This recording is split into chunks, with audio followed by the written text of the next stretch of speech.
Hey guys, welcome to the Massive Iron channel, Massive Iron podcast, Massive Iron Live. Oh, we got a lot of light behind us. It is Friday, November 11th. Massive Iron podcast, the biggest podcast on planet Earth, the strongest podcast on planet Earth, and the fittest podcast on planet Earth. And that's my story. I'm sticking to it. Let me see if I can center that a little bit. Let me know if you guys can hear my space heater. It's freezing in here, and I got my space heater on. So let me know if you guys can hear that, if it's annoying or not. So before I dive into things, just a reminder that I'm here every Friday, 11 a.m. Eastern on YouTube.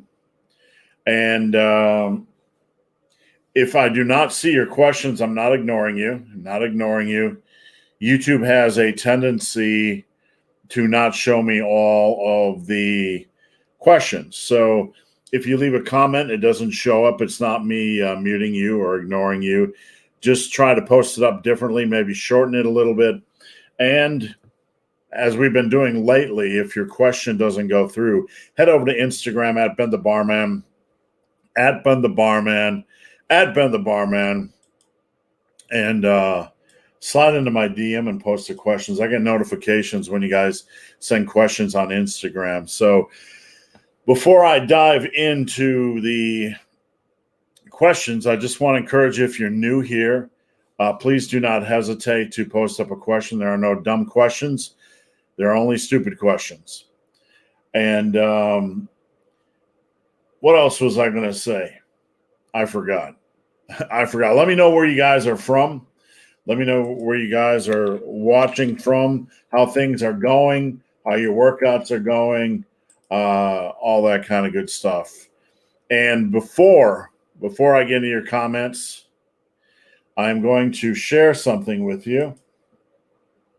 And let's see what I can do here. Over on my website, which is superlivingtoday.com, I want to make you guys aware of this. Okay, so don't go away. This is my only commercial for the live video. But if you head over to my website, superlivingtoday.com, there's a Black Friday thing.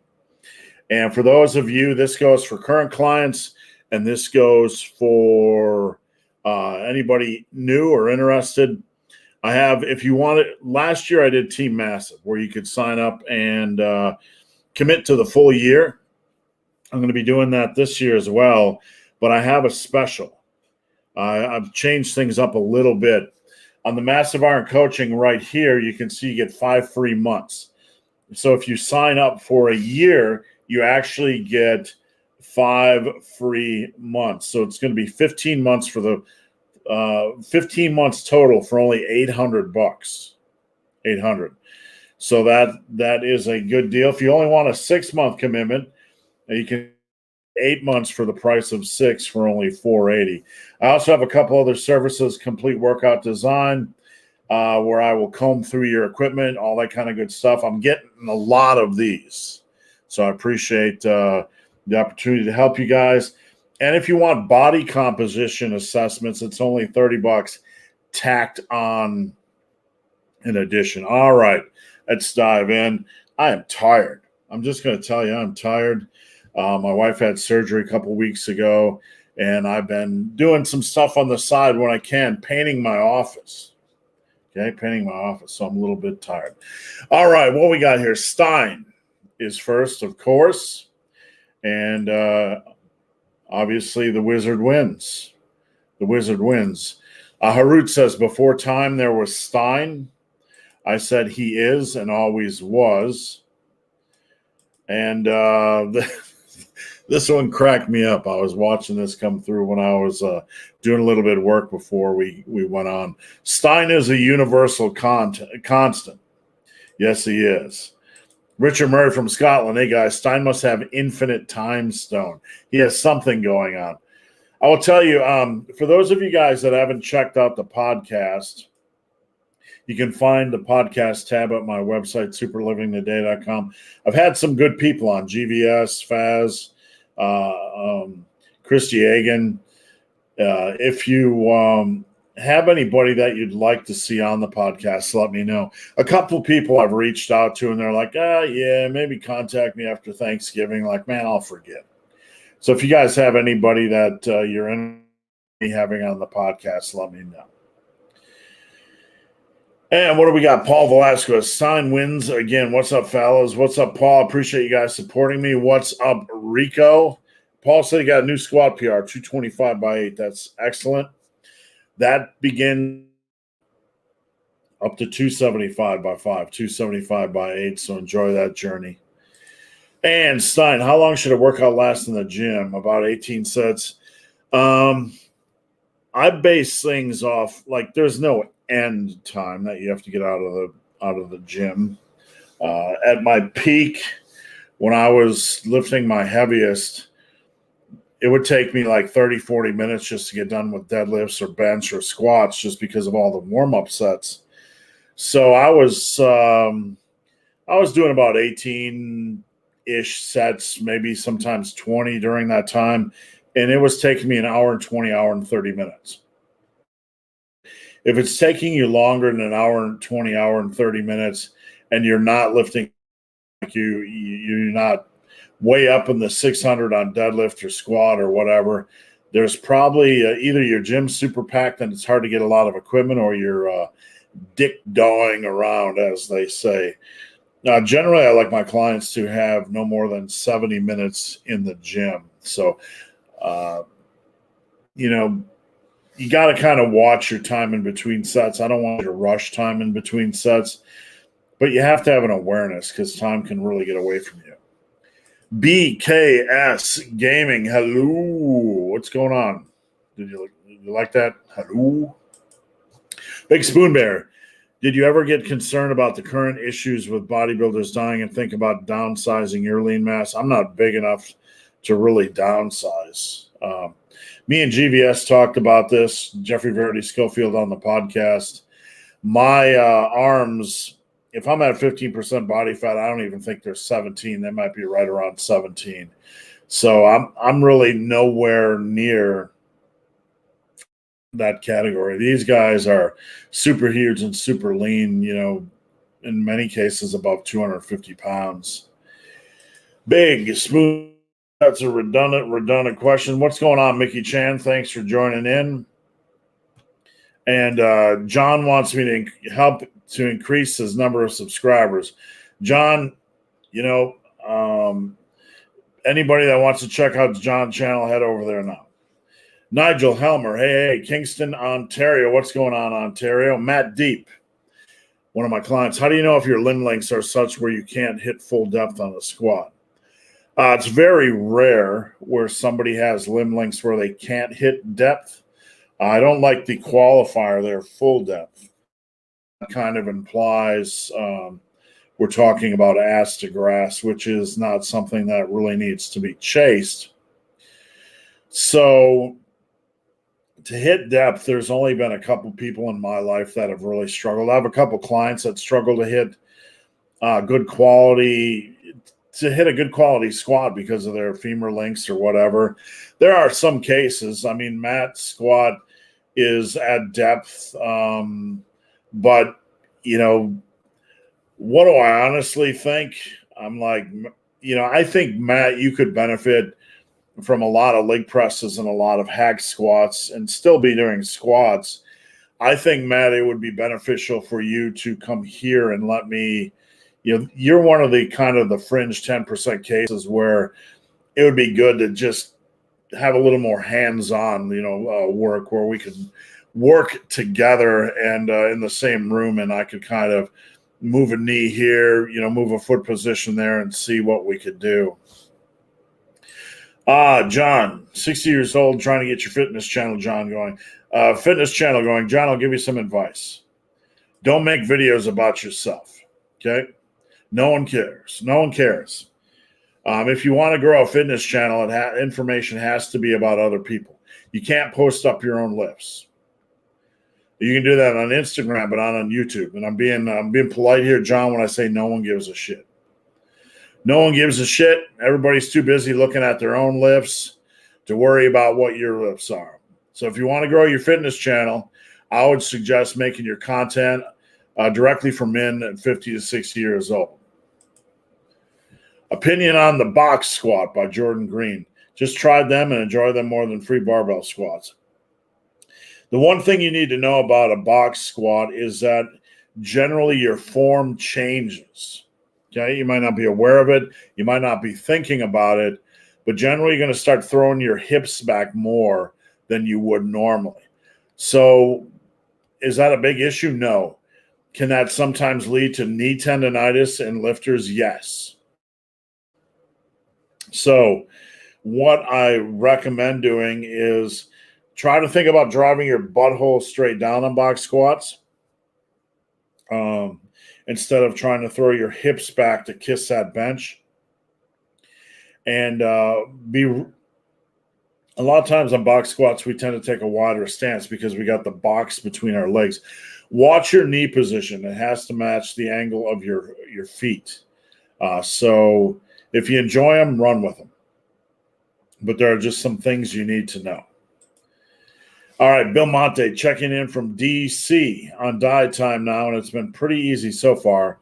Strength mostly holding steady. Almost 2 weeks in, 3 weeks to go. You shouldn't see much of a strength change, Bill, in those 5 weeks. If you do, it's going to be very minor. Nothing to worry about. It'll come back when you're done with your cut. So if you start to struggle, Bill, the main advice is to maybe take a couple of days at maintenance level. What happens to a lot of people is they will go on a cut and then they feel weak. And when they feel weak, they'll just have a crappy day where they go way over or over. But when you get to the point, if you get any diet fatigue, just take a day or two at maintenance to kind of refresh. Make sure you don't go over maintenance. Timothy, what's going on? Happy Friday to you. And Paul, any tips on better sleep? I found myself waking up every couple hours for the past few days. Maybe taking a toll on my recovery. It's not a toll. In the short run, your body will be okay. It's just when you start to get into this, day in and day out, week in and week out, it becomes a long-term problem.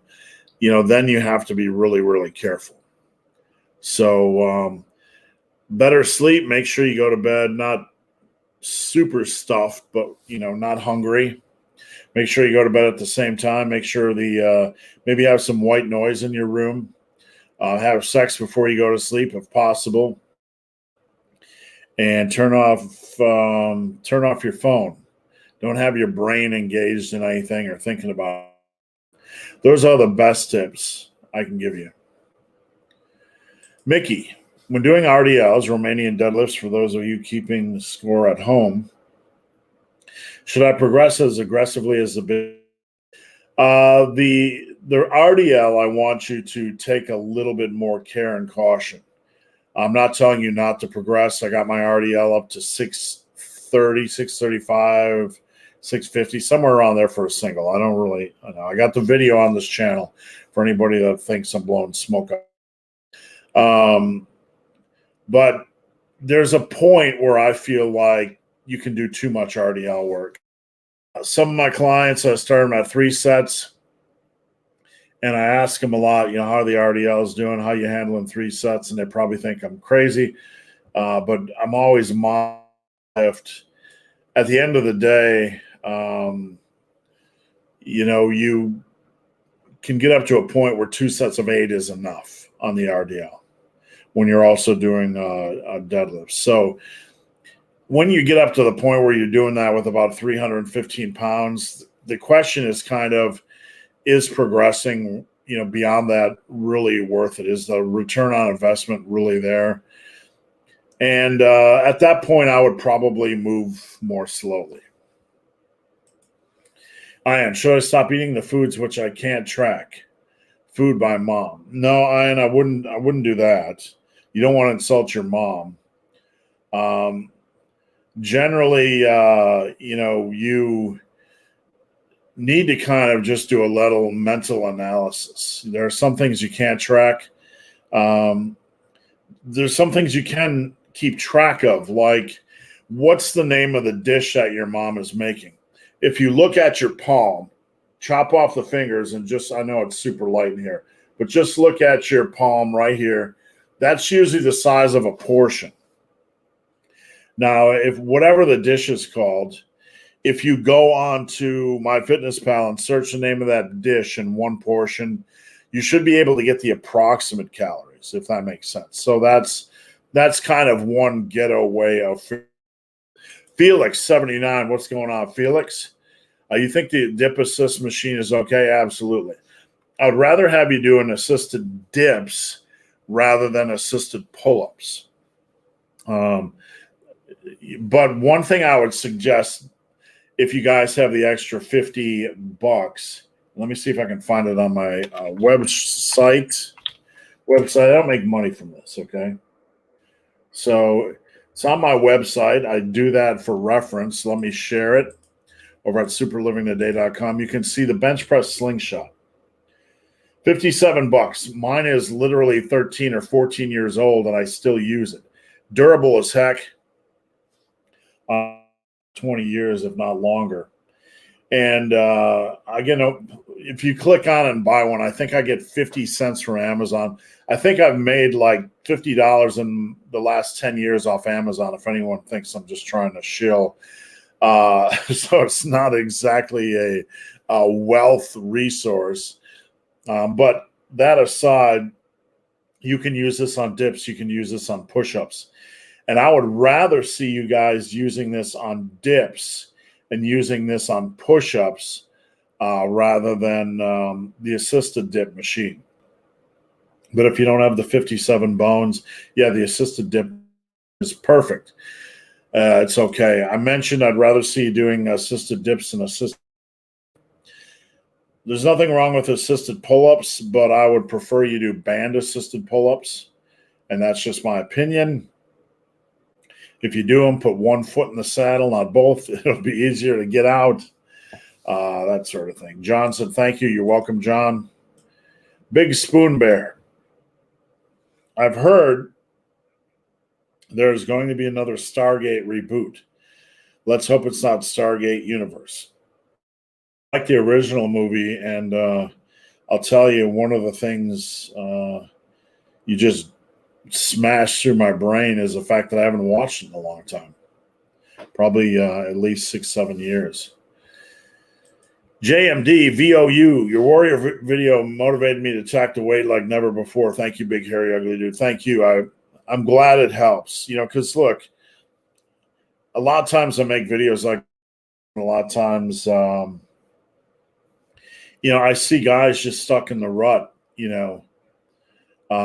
and you just really, at some point, you just have to start attacking life. You just have to start living for yourself and attacking. Like, we get so, when the weight gets heavy, we can kind of be like, oh, the weight's heavy. You kind of pull back on that attack mode. That's when it's that you attack. That's very critical, that you have to take up that warrior mentality where there's a little bit of risk on the line. Safe risk, but a little bit of risk, And in life, man, I see so many people that won't leave their friends behind. Their friends are on a different path, and I got a couple clients like that. Their weight is up, their health is borderline, and they just can't cut ties. I'm not trying to tell anybody to dump relationships specifically, but at some point you got to start living for yourself. You got to start standing up for yourself. You got to start saying, I'm not eating that shit anymore, man. I'm done. I don't care how much you pressure me. I don't want it anymore. I'm done. And that's the warrior mentality. You have to be yourself. And if anybody doesn't like it, they can kick rocks. Ian, is the IPF drug tested? Man, I'm so disconnected with that federation.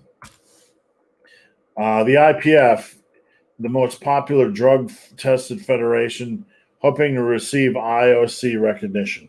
That's what they say. Big Spoon Beer, that war video was awesome. Thank you. It's funny. Sometimes I wake up in the morning and I have this general concept to talk about. And this general concept that I want to talk about, but I don't always know specifically what I'm going to say. And I was a little bit, I jumped into that video and I was just like, I'm just going to talk and see what happens. Bert, what's going on from Holland? Bert, how's it going? John, so thank you for your advice. You're welcome. One thing I tell people, John, is if you want to gain a following on YouTube, the content always has to be for the people that are watching. There's 20 billion people out there posting videos about themselves. And if you want to really gain a following, you have to either be Dwayne "The Rock" Johnson or you have to make content for other people. 3 Days Grace, did you watch Alec and Curtis How to Escape from a Failed Bench video? No, I have not. I'll get around to it at one point. Let me just see. Let me just see if I can pull it up. Hold on. I don't really follow many people other than Faz and other than GBS. That's the truth. So I'm trying to pull it up. I don't know. I don't even see it. I do not see it. And if anybody has a link, they can send it to me on Instagram. I don't even see it in the top 5 of his videos, so sorry. I don't know if that's crude, rude, or obnoxious. You're saying something to Bert, so maybe somebody can translate for me. Bert, let me know what he said. Eric, difference between decline and incline skull crushers. Can you do both the same workout or is it pointless? Exercise variation is rarely ever pointless. Is it worth trying both of them? Yeah, absolutely. Try them. See which ones see if one feels better for you. If one doesn't feel good for you, then I would just dump it. I would not use it. But if you like them both, it's a good idea maybe to rotate every other workout between those two variations. All right, Amanda P. How many times do you recommend squatting each week when trying to build muscle and grow legs? Honestly, Amanda, once. And I recommend that because when you look at some of the recent studies, and I looked at a study this week where it showed that the squat involves more hip and glute than like the leg press. And the leg press targets the quads a little bit more. Does that make the leg press better for quads? Not necessarily. You can have an exercise that might be better for the quads, but not as impactful and not have a wide progression opportunity. Obviously, the leg press has a wide progression opportunity, but even though one might target a muscle group more, it might not be as effective overall. So the best advice for someone that wants to build big legs or strong legs is to squat, leg press, hack squat, pendulum squat, lunges, leg extensions. Use a wide variety of stuff. All right. Vinny P, one of my clients. I put Vinny P on a pretty aggressive powerlifting, a posterior chain program, trying to kill him. Round 2, I can never seem to comment, though. Much love for all you do. Thank you, sir. I appreciate it. Brandon Wong, do you watch other strength sports like strongman, bodybuilding? Not arm wrestling. I've never really been into arm wrestling. Olympic lifting, if it's on the Olympics, I'll watch it. I don't really follow it.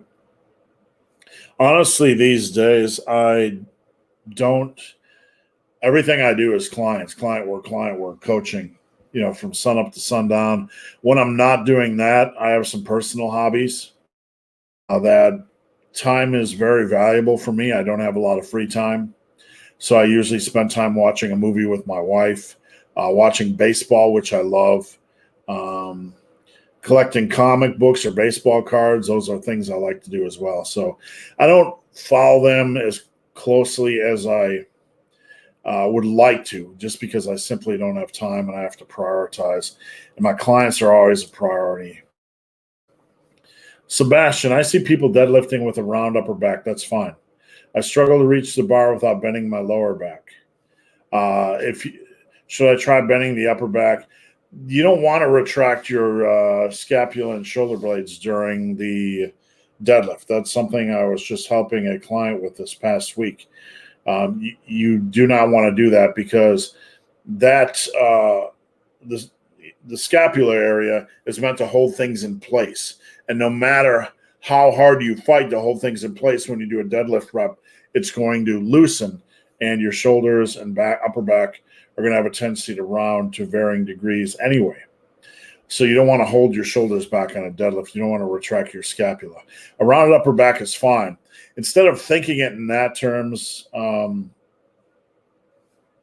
instead of thinking about that in those terms, sorry, I don't know what the hell is going on with the Belgian crap, but people are about to get blocked. So if anybody can explain to me what's going on, but please do not fuck with my channel and do not fuck with my comments, because I have a limited amount of time and people want to get on here and be helped. If you're going to spam my comments, that's a quick trip to fuck offsville.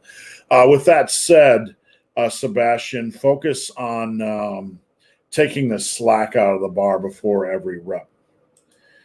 Any personal street fight stories? Not really, Brandon. I mean, I try not to, I'm somebody that'll tell somebody to kick rocks if they're doing something around my house or property or whatever.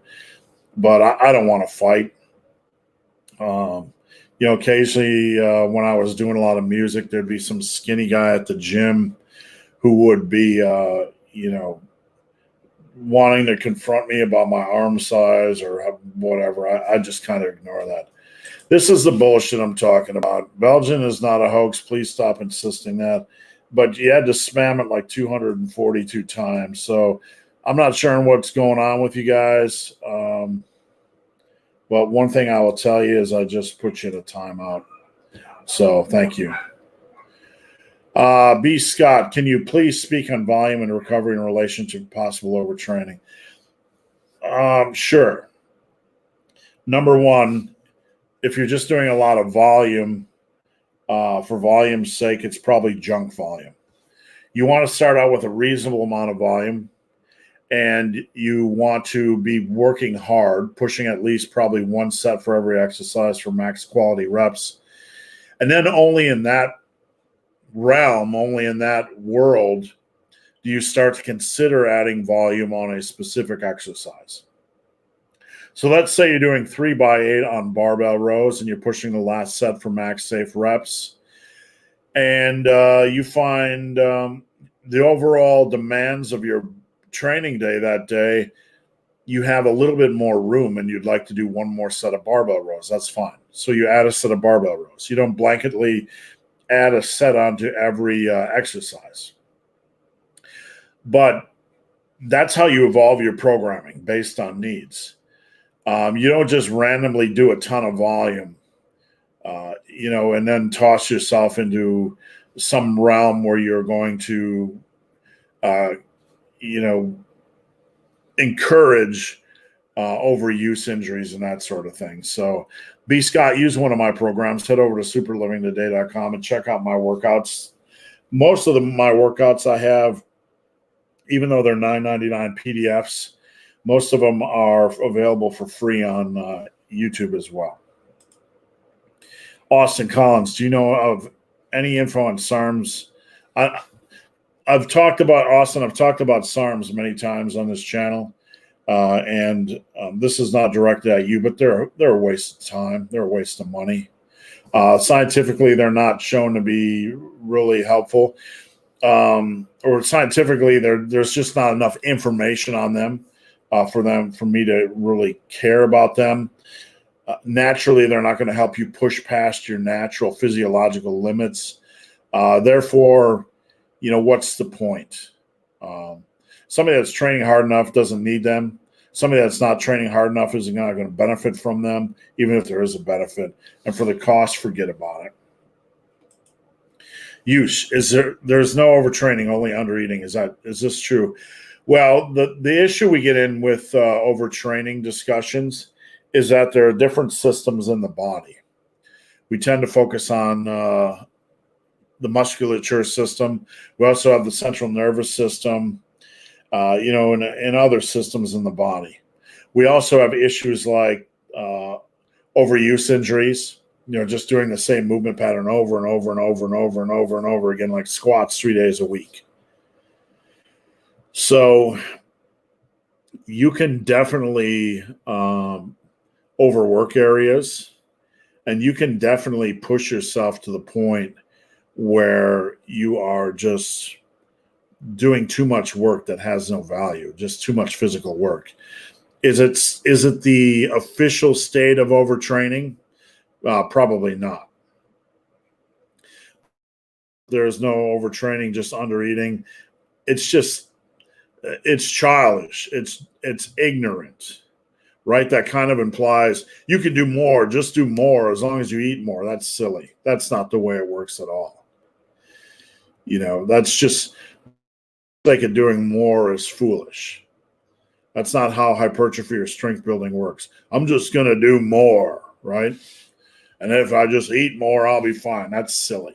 All right, for you guys speaking Belgian on here, I'm going to start to put you in a timeout because I don't know what the hell you're talking about, and you're eating up my comments, so please stop. All right, good grief. What the fuck is going on this morning? Usually we have a comment section, but now we got a war between 3 people over the country of Belgium, and a couple of them are speaking in Belgian. I don't know what the hell is going on. Amanda P., thank you. You're welcome. Judge, jury, executioner, another glorious Friday. I recovered from my hamstring pop. My question is it okay to work out sore? If the soreness is from the hamstring, I would give it another week. If the soreness is not from that hamstring, it's okay to work out sore. What I would recommend doing is being very cautious during your warm-up sets. And if the soreness is pretty extreme to the point where you feel, just even your warm-up sets are challenging, I would probably just shut it down. If it's mild soreness, just listen to yourself during sets, practice safe sets, shut them down, etc. All right. Let's see. Yush, how do you? I don't really do cool down. I just kind of end my workout and go eat. So I don't overthink these things. On the internet, everybody needs a slant and a special protocol and, a super special warm-up protocol and cool-down protocol. And we need to overthink everything because basically lifting is pretty simple. As I posted on Instagram about today, lifting is pretty simple. So everybody's got to make up their own bullshit, warm-up protocols, cool-down protocols, stretching protocols, this, that, the other thing. Many of the can some of it be beneficial? Sure. But I don't overthink this stuff. I don't waste my time. I don't really cool down. To deal with soreness, though, a little bit of active recovery, just normal walking. I used to like to take hot baths, just soak for a half an hour. I just found it to kind of be relaxing, and I don't know if it really ever helped. That's just what I like to do. James Helbro, is it normal for single arm rows to be stronger than barbell row? Yes. It is normal for unilateral work, not always the case, but it is normal for unilateral work to be stronger. When you do, that's one reason why you should consider, not making a rule here, consider one unilateral exercise per body part, every couple of weeks, every week, couple of weeks, because when you use one arm, we know scientifically that the central nervous thing special, that it will focus more on that one arm. You'll be able to move more with one arm than you could if you looked at both arms combined and split them in half, like a barbell row. Okay, for example, I got up to 4 or 5 by 5 on my best Pendley row. So that's 2025 for 5 if you split it into one arm. But my biggest one arm row is like 270 by 10. So one arm, if you split a lift in half, like bench press, say you do 400 for a single, that would imply you're pressing 200 with one arm. It doesn't work like that. There's other factors involved, obviously. But you'd probably be able to do more if you just did a single arm bench press. You'd probably be able to do more single arm, like 150 by 10, which would probably be more than the equivalent of 200, if that makes sense. So it's definitely normal. It can be normal to do more with one arm or one leg. With that said, like things like the leg press, I've never found out, and I don't think it would be the case. So, oops, where do we go? Sorry, I got a question on Instagram, and I clicked on it. So, what do we got here? Justin from Instagram, watching a live. My message is going through. YouTube is not going through. If I start running twice a week, how do you suggest I start? Duration, speed? First off, for those of you that want to start running, a couple of things. Number one, don't run on pavement. I believe running off pavement is at least 5 times less stress on the joints. I don't know, 5 to 10 times, somewhere around there. I don't know how accurate that is, but I know it's less stressful to run on a trail. So I strongly recommend you guys run on trails. And a lot of people will say to me, there are no trails near me. Go to a trail app. I mean, I can literally find 100 trails within 30 minutes of me. And I'm guessing you can as well. So number 2, run at conversational pace. What is conversational pace? You're able to hold a conversation without your breath breaking up or your speech breaking up from gasping for air. So you want to run slow and steady. It's okay to do running, walking, run a little, walk a little, run a little, walk a little. Don't go out and turn them into sprints or opportunities to try to hit PRs every time. You don't want to attack running the same way you do lifting. You're not out there to get PRs every time. If you want to improve your speed, then you can start to do things like surging, okay? This is my term for it. But basically, once you've developed some good run capacity, a surge would be like, okay, you're going to go out. You have different speeds. Basically, this is dumbing down, but this is the way I look at it. Zone 1 is walking. Zone 2 is running at a conversational pace. Zone 4 is sprinting. And Zone 3 is the grade between sprinting and running at a conversational pace. It's running a lot faster, but it's something you can sustain for 15, 30, 45 a minute. So you can do surges.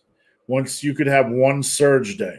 And a surge day, from my understanding, raises the floor of your running, not the ceiling, not your top end speed, but the floor, like your average speed when you're running at conversational pace. So a surge would be, say, I go out for 5 minutes and I run at conversational pace just as a warm up, and then I'll do a surge. I'll go from zone 2 to zone 3, and I'll do that for as long as I can stand. Now, we're not sprinting, and I don't want you to sprint. But you want to surge 15, 20, 25, 30 seconds, whatever you can sustain that pace. And when you can't sustain it anymore, You go back to running at conversational pace until your heart rate slows and you get in control of your breath again, and then you can surge again. So you could do one run a week at normal type of conversational pace, on a week kind of surging, or you could two runs a week at conversational pace, one run a week at surging. From there, if you want to get into endurance running, you add a fourth day, like a longer run day on like Saturday, where you try to go out and run as long as you feel like on that day at conversational pace. So I hope that helps some. PK, with regards to recovery, is 8 hours of sleep every night the only way to go? Or can something like polyphasic sleep be okay? I don't know, man. I mean, whenever I see overthinking stuff, and I'm not saying you're overthinking, PK. I'm not saying you're overthinking, but, at the end of the day, when it comes to recovery, if you can't sleep straight 8 hours, you just got to make sure you feel recovered. Like you feel like you're getting enough sleep. So I hope that makes sense. Justin P. Best way to shorten my workouts to fit in an hour. Justin, I'd like to look at your workout and just kind of see what you're doing. A lot of my clients have too many warm-up sets. Some of them just have too much rest in between sets or too much junk volume. So, Justin, I'd like to see your program. With that said, I want to remind you guys, if you head over to my website, superlivingtoday.com, and here's another quick commercial. We're 40 minutes in. There is a section. Whoops. Let me try this again. There is a section. There we go. Team Massive, okay? And this is a private server. We have a couple hundred people on there right now. But it is for a one-time fee of $99. It's basically coaching and a community for the rest of my life, your life, whatever. So you can get form checks and direct help from me without paying specifically for coaching. So I would check that out as well. You get a lot of free crap with it, Justin. You get for free, form checks for free, workout customization help, all that kind of good stuff. And I sometimes feel like my body is more fragile than most people my age. Could be. Just make sure you're getting in enough food and you're taking care of yourself. Oops. What do we got here? Jerry. I fast for 16 hours and do a full body workout every other day. It does wonders for my joints and complexion. Whatever works for you, Jerry, whatever works for you. All right, we got some guests in studio. We got some troublemakers in studio. He's the naughty This one. is Mr. Noops. This is my puppy. Oh. This is He's also my delicate bending arm. I know you can say. Noops is my dog. This is Noops.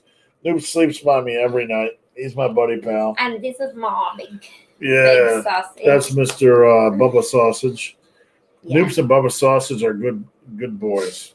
They are. They're really attached to people. Noops is my buddy pal. Oh, we got all the ear licks and the eye licks. Oh, thank you, Noops. All right, thank you.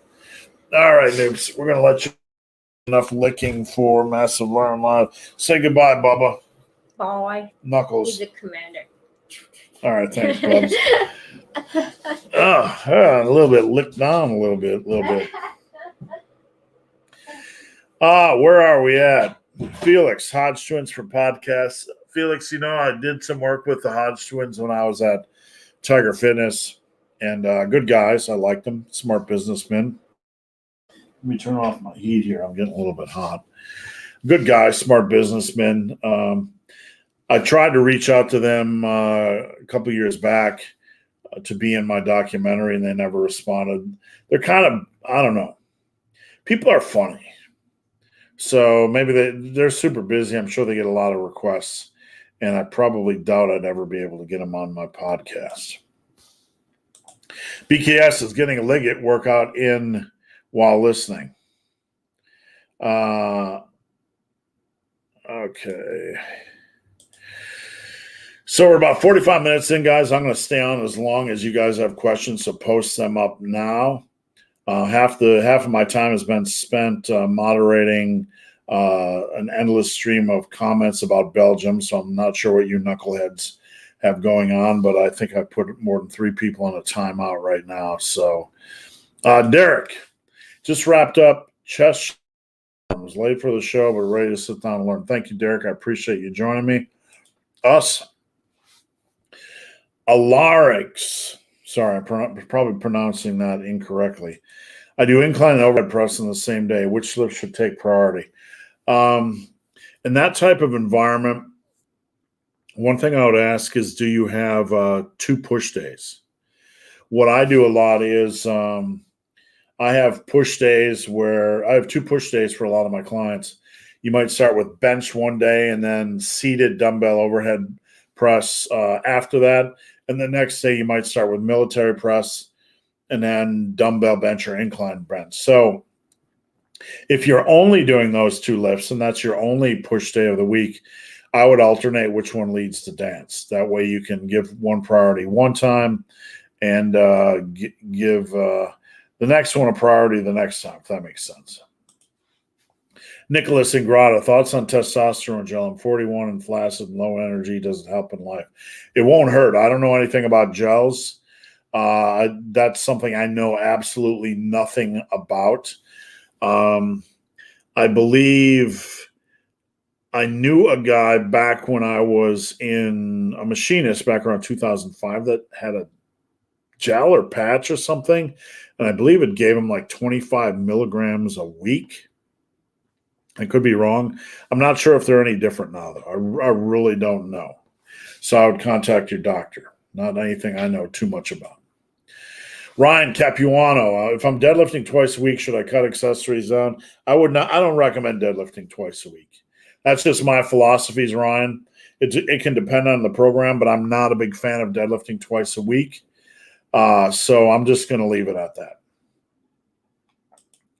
And as far as your question, I would have to look at the program in general, Ryan. If you want me to look at your program, head over to Instagram, @BenTheBarman, @BenTheBarman, @BenTheBarman. Neil, one of my clients.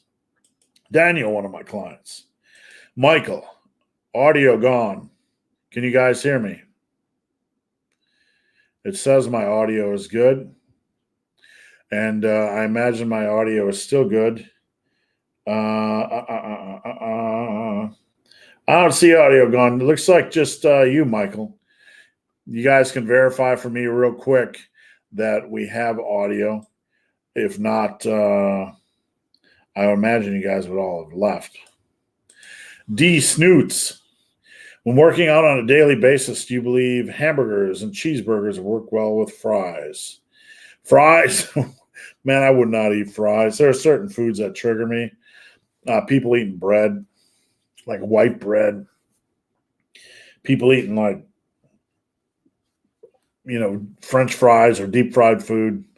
That stuff really has no place in my world. And very minimal. I'll have some occasionally, but that stuff should not be on your plate on a daily basis. 3 best exercises to build massive tricepticons in order. All right, assuming you got all your presses, I like skull destroyers, which is an exercise that I created, basically nothing magical, but it's a combination of not cable tricep extensions. What am I talking about? It's a close grip bench and skull crushers, rest pause style. I don't know many people that don't get a lot out of that. Secondly, you got to toss close grip bench in the mix. You also have to consider cable tricep extensions. There's so many good, like once you get, into the world of triceps, there's so many good exercise variations. It's hard. Standing overhead extensions. There's a lot of single arm dumbbell. You can do single arm dumbbell extensions, French presses. Some of this has to do with how old you are and how big you are and can you get your hands behind your neck. I don't know. The ones I like are close grip bench, skull destroyers, and cable tricep extensions. Let's see. Panaric got some wavy girl. Richard Murray, did you enjoy Black Widow? I did. I was hesitant to watch it because I posted on Facebook and I asked folks, what do you think? And there's kind of But what's her name? Is it Christina Pugh or what's her name? I liked it, but not for the reasons I thought I would like it. I found that Black Widow herself.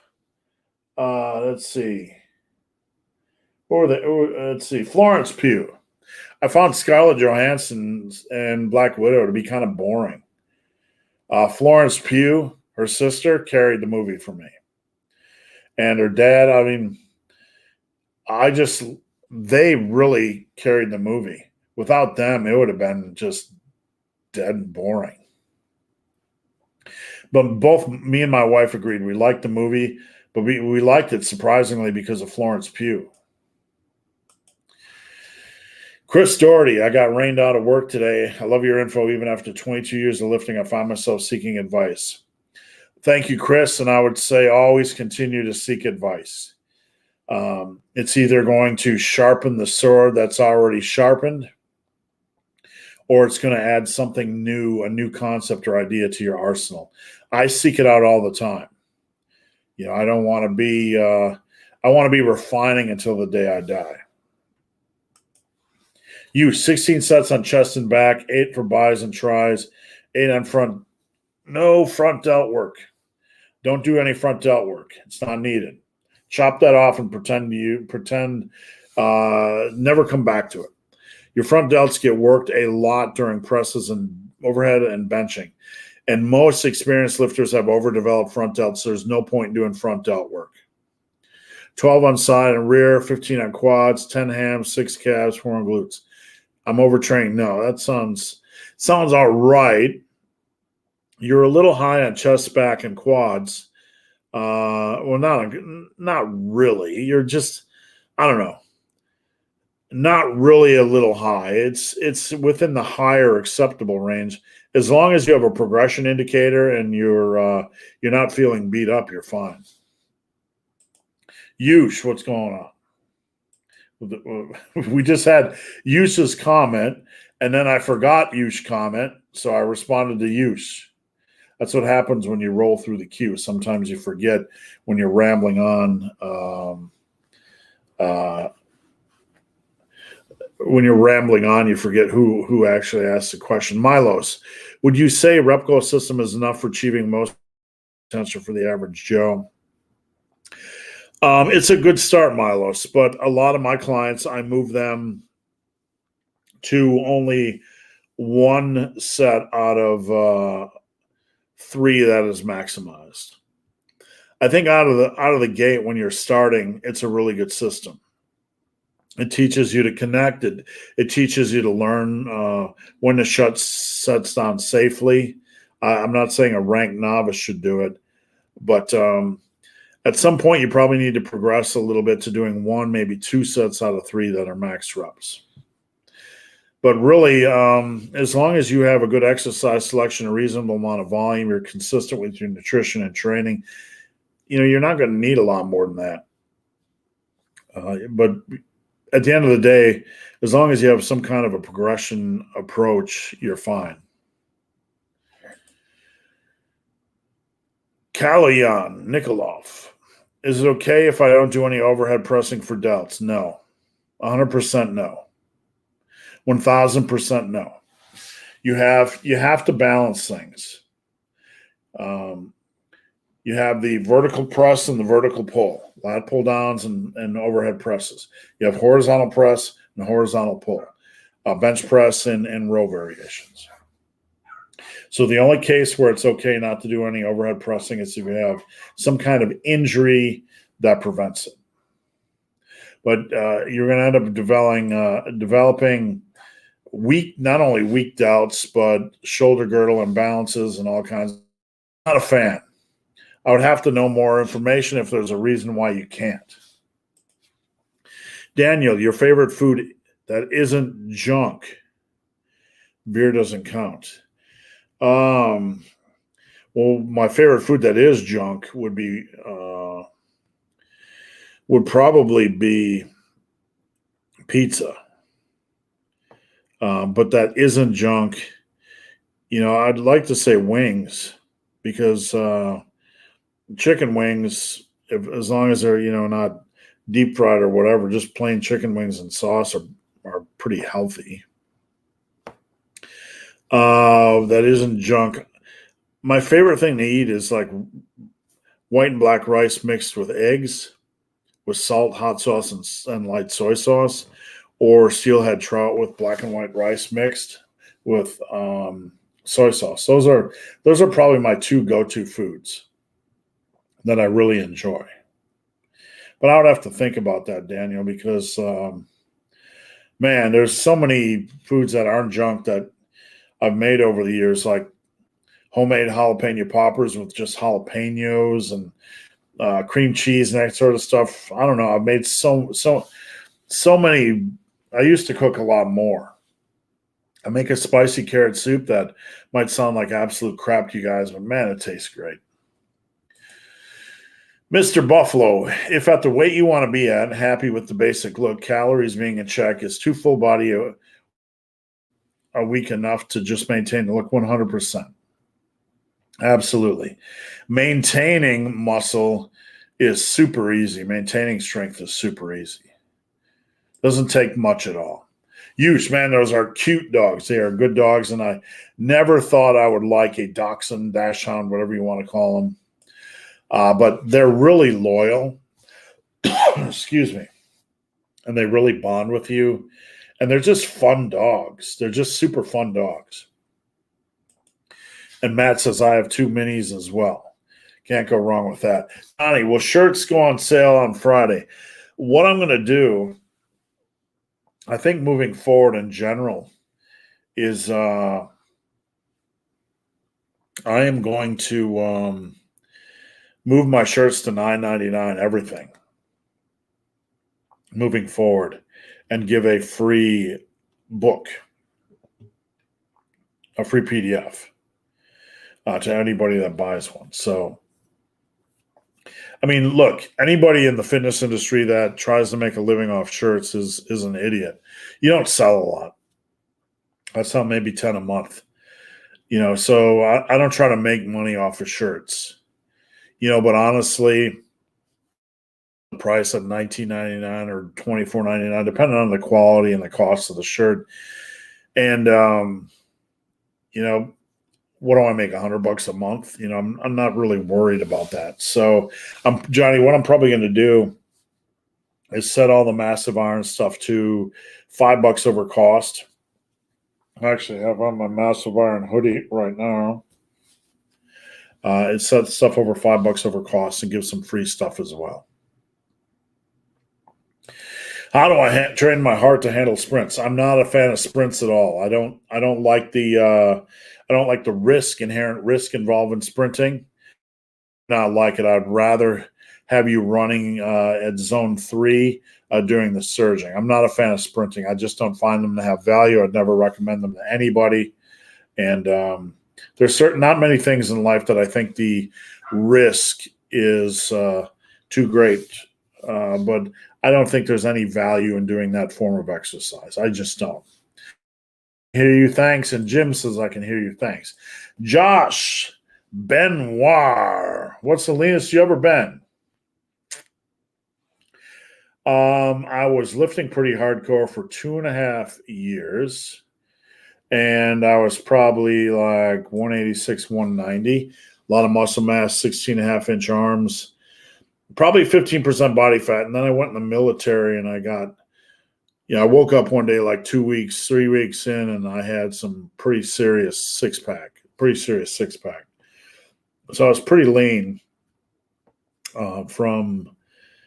I was pretty lean in general, after my first year lifting. and probably through the end of my time in the military through 94. So 87 and 94, I was pretty lean. I don't think I was ever over 15%. And at times, I had abs. I just don't, back then we didn't sit around taking swolfies and selfies of ourselves, so I don't have a lot of pictures.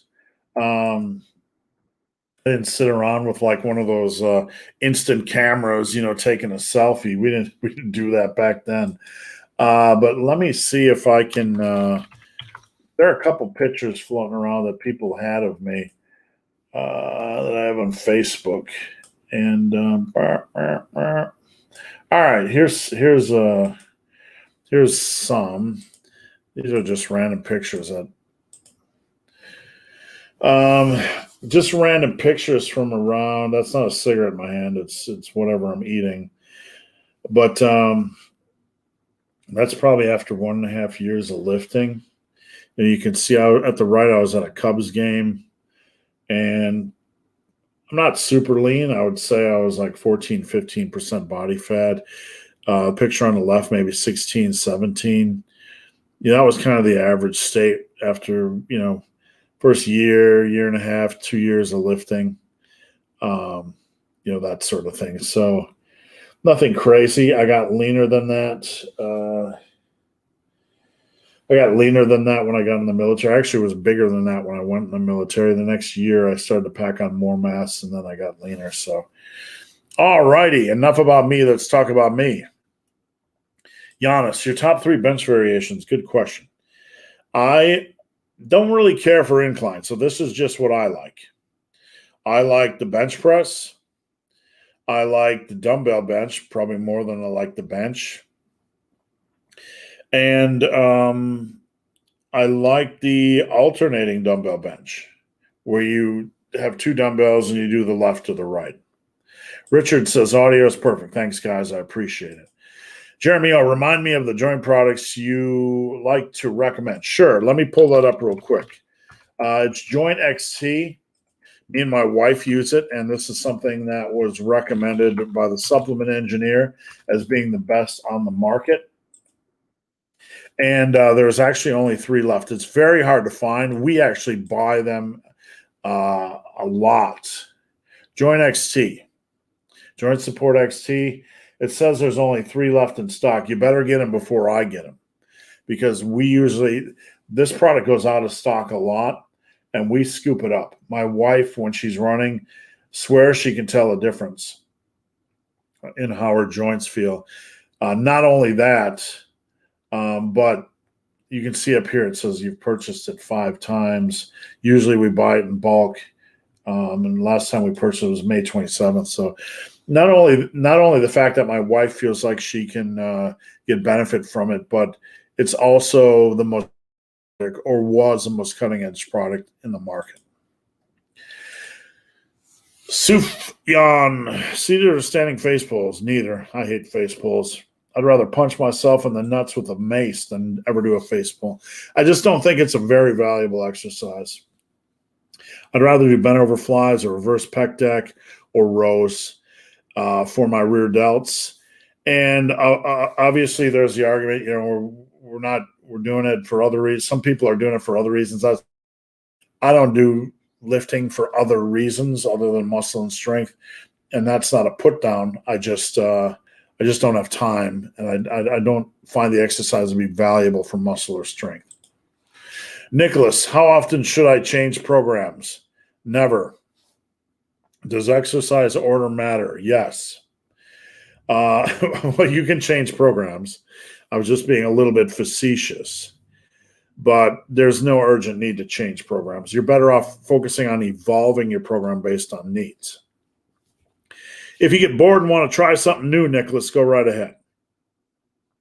But just know it's not going to reignite gains or be a game changer or any of that. You'll learn a few things. Evolving your programming based on needs. You're in the gym doing barbell rows. You find that 3x8 is boring, but you like 4x6. Evolving your programming based on needs. That's one. You're in the gym And squats just don't work. You have long femurs and whatever. So you decide to do leg press and hack squats and pendulum squats, and that works great for you. So that's evolving your programming based on needs.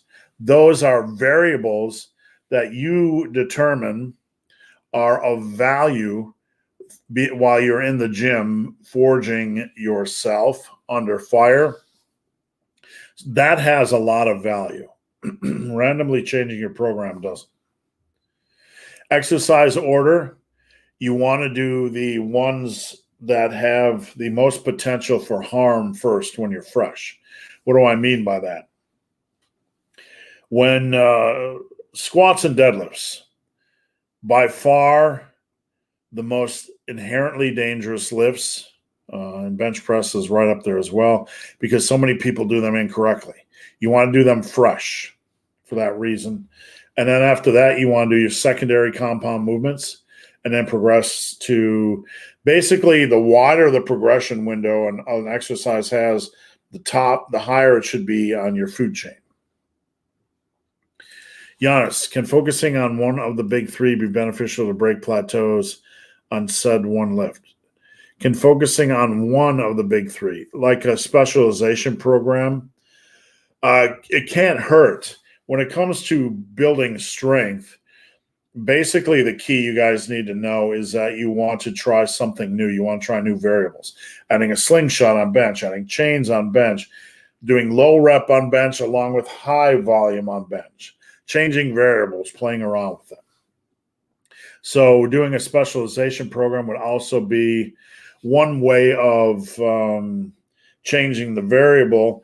The only thing I will say is that if you're going to do a specialization program, you want to be very, very careful that you are, not running it for an extended period of time. Run for maybe 2 months, 6 weeks, get out, allow yourself to heal, recover, and then maybe do some other specialization type of program.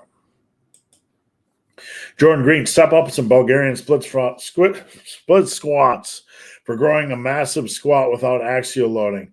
That's not what I would use. I have nothing against those two exercises, but I don't think they're going to help you grow a massive squat. If you're really worried about loading your spine, then you're probably in the wrong business. I've been loading my spine for 35 years. I haven't died yet, and I'm okay. Usually I don't see any issues from experienced lifters with spinal loading. I don't. I simply do not. I see issues with experienced lifters on shoulders, maybe knees, but not from spinal loading. I just don't.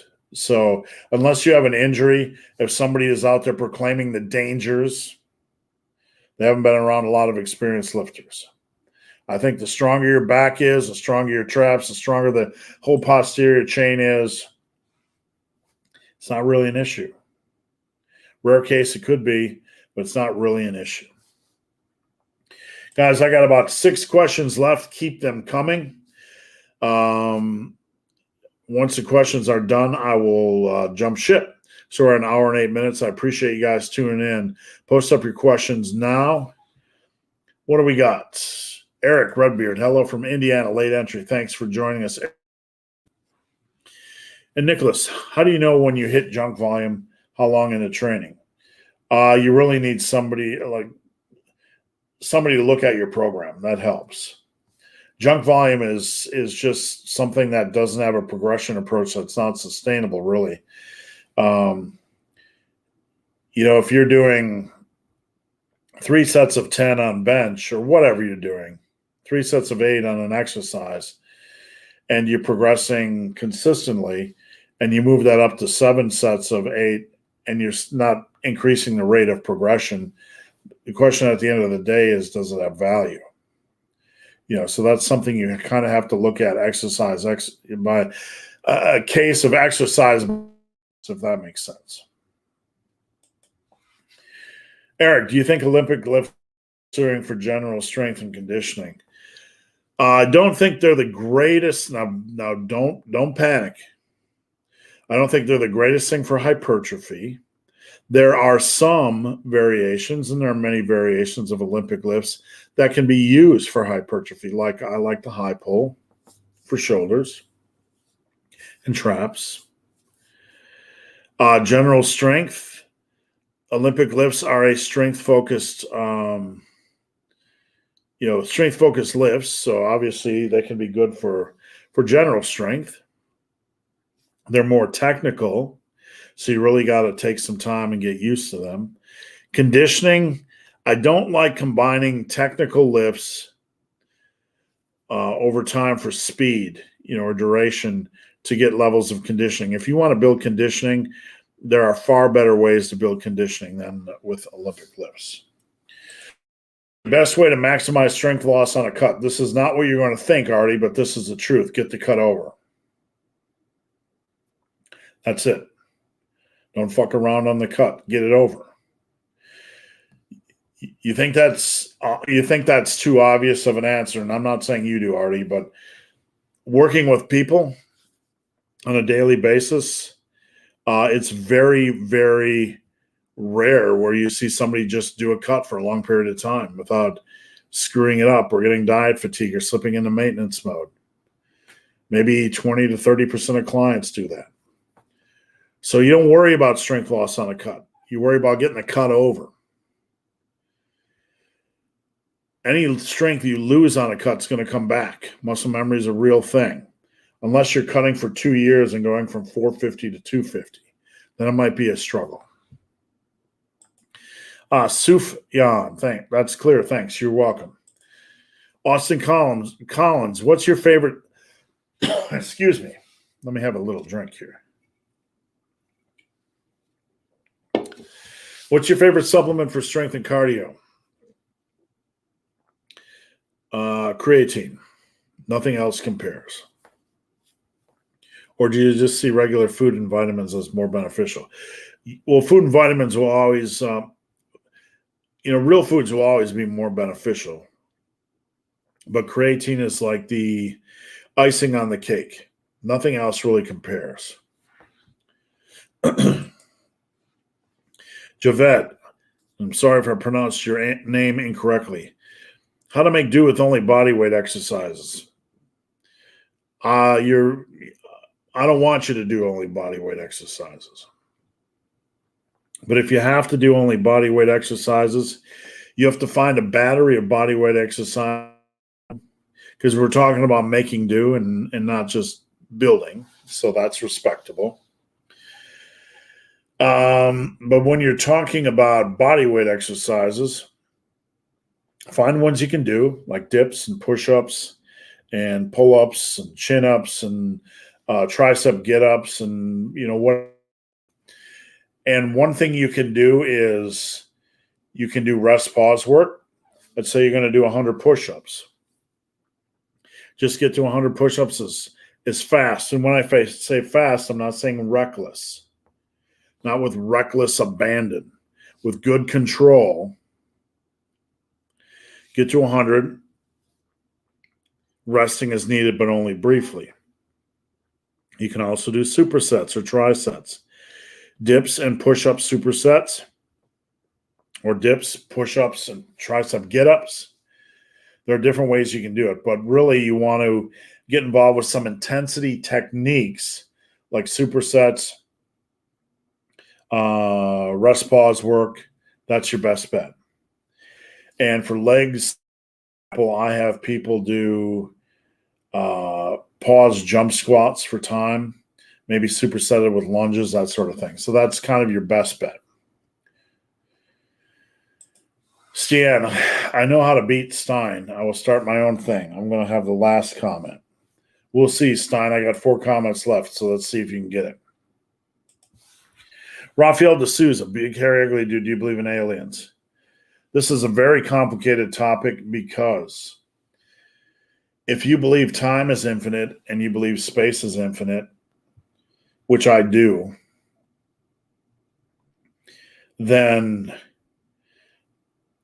in an infinite environment, whether you believe in infinity, in an infinite environment,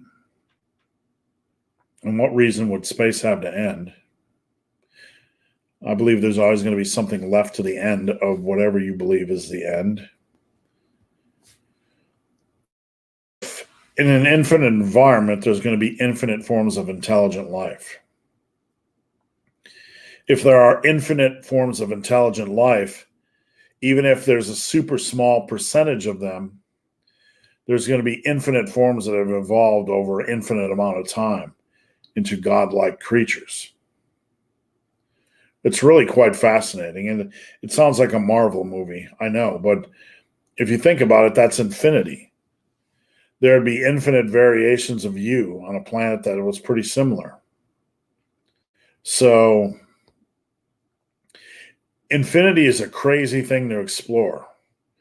And if you believe in infinity, then the answer is yes.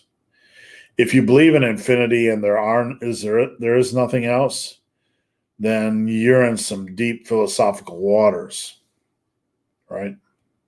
You're in some deep, deep waters there. If there aren't if there aren't aliens, that implies that space is limited, which really opens up some interesting questions as to why. Okay, should one that wants to maximize muscle growth track RPE and RIR? Do you have to? No. None of us ever have to. I don't really find it a valuable tool. I like to train different ways that are more engaging. So, no, you don't need to use it. Thoughts on working legs and back on the same day? I have an upper lower framework that I use for a lot of my clients that has back and legs on one day and chest, shoulders, and arms on the next. So yeah, you can do it. Almighty Banda, hey old man, how's your day? Going all right. I want to see universe-related big, hairy, ugly dude rants. I can get into it. I can talk the universe forever. Thoughts on Tabata work, and this is the last question. So if you got anything else, get it in now. Last week, I think I missed two as I was jumping ship. Thoughts on Tabata work for cardio if short on time? I wouldn't frame things with Tabata, Eric. I would do what's called surging. So what I do, let's say you're short on time, you got 15 minutes on elliptical, Stairmaster, or whatever. Go into a 2-minute warm-up. And then the last 15 seconds or 20 seconds of every minute, I go as fast as I can tolerate. And this is low impact stuff. So, I'm talking about elliptical or whatever. And then for the rest of the 40, 45 seconds of that minute, I catch my breath and then I repeat. So I think that's a really, really good way of attacking things. Cadmiel, thoughts on direct forearm work for size? No. I don't think it's necessary. If you want to do it, you can. I don't think it's necessary. If you find a lifter that has been lifting for 5 years, 10 years, and has put on a lot of size on their physique, their forearms are going to naturally be big without any direct work. That's just a result of all the gripping that comes from holding barbells and dumbbells and everything else. You really don't need it. If you want to do it, you can, but you really don't need it. There are a limited amount of hours, and you have gym hours each week. I just don't find that to be of value. Eric, recommended gear for beginning trail running. A windbreaker. You want to get a pair of shoes like Solomon Speed Cross 4s or 5s, something that has grip. They're going to be breathable, so they let the water out. And I carry a fanny pack so I can carry my keys along. That's really a good starting point. Amanda P. Best at-home leg press substitutes. And Stan just tried to get the last question in, but I think he's going to fail. Sorry. Well, at home, you can do squats, pause squats. You can do front squats. You can do barbell hack squats. You can do barbell hack squats off pins or blocks. You can do lunges. You can do Bulgarian split squats. You can do pause bodyweight jump squats supersetted with goblet squats. Quite a few exercises. Those are kind of the staples that I use or recommend. Mara Jedi, what's your thoughts on the bodybuilders who have died this year related to the jab? I don't know any that have died related to the taking a vaccine. That's out of my lane. If anybody dies from taking a jab, that's not my area of specialty, and that's not something I want to comment on. It's really a case-by-case basis. Olvi, showing up British Steel. What's your thoughts on rotating exercise weekly? For example, week 1 bench, week 2 pause bench, week 3 close grip. I don't really want you going more than 2 weeks away from a major lift. So I would rather have you doing week 1 bench, week 2 pause bench, and rotating like week 1 incline dumbbell bench, week 2 close grip bench. I'd rather have you do a couple exercises and rotate them. I don't like to get more than 2 weeks out from a major lift. That's just my philosophy, in my opinion. Stan, happy weekend. Eric, last comment. Sorry, Stan. Stan says, if you close the chat now, I win. Stan says, why do you call yourself big, hairy, ugly dude? I don't know. It just kind of developed. It just kind of developed over time. I don't know. It's just something I said one day and then something you start to repeat. Mara, thank you. You're welcome. Top 3 lifting songs. Gasping for Air by YOB. And the other 2 are going to be Slayer songs, whatever I feel like on that day. Bill Monte, did you get a chance to see Nippard's strength video? I think I made a video about it. So it's something I think I commented about on the last live, if you look at the title. All right, guys, I am out of here. Stian did not win. Bill Monte wins. He has a last comment. I appreciate your guys' support. Please come back every Friday at 11 Eastern. I would love to have you. If you want coaching, head over to superlivingtoday.com. Check out the coaching tab. If you don't want coaching, but you want micro coaching and a part of the best lifting group on the internet, join Team Massive at superlivingtoday.com. And if you want a workout assessment, a custom workout, a body fat assessment, head over to superlivingtoday.com and check out the Black Friday tab. Please follow me on Instagram at BenTheBarman. If you did not get your question in, please head over to Instagram at BenTheBarman, slide into my DM, and I am out.